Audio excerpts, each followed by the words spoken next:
Bismillahirrahmanirrahim. Assalamu alaikum. My name is Hassan and today we are going to change WooCommerce order status based on payment gateway and transaction status in WordPress. Before starting work, it's my request, please subscribe my channel. Thank you. Now back to our work. So we are going to add custom code. Scroll down on left side, you see plugin. So click on add new plugin. So we are going to install plugin to add some custom code. Then in search plugin, write WP code. So this is plugin WP code, insert header and footer we will use.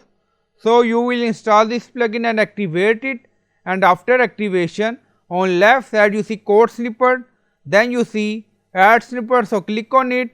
Then you see add your custom code, so again click on it. Now create custom snippet section open. Scroll down, you can add title here, then you see code preview. On right side you see code type, drop down select PHP snippet. Now we are going to paste code and you will find this code in video description or in comment section. So by using this code we are going to change WooCommerce order status based on payment gateway and transaction status. Now you see add action and then you see function and then you see if condition we are using get payment method and then you see Stripe. So this is our payment gateway ID.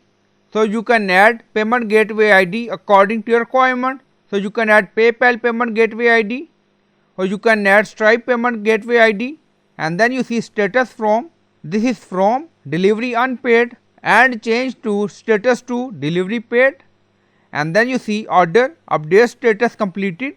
So we add it.